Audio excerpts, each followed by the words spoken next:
Statistics is the discipline that concerns the collection, organization, analysis, interpretation, and presentation of data. Statistics is divided into two main areas, which are descriptive and inferential statistics. Descriptive statistics deals with methods for collecting, organizing, and describing data by using tables, graphs, and summary measures. Inferential statistics deals with methods that use sample results to help in estimation or make decisions about the population.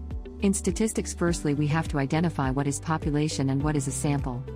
A population is the set of all observations, items, or objects that bring them a common recipe and at least one that will be studied their properties for a particular goal. The components of the population are called individuals or element. A sample is a subset of the population selected for study. We will be focusing about all of these things one by one in the beginning of the lessons series. Keep in touch. Thanks for watching.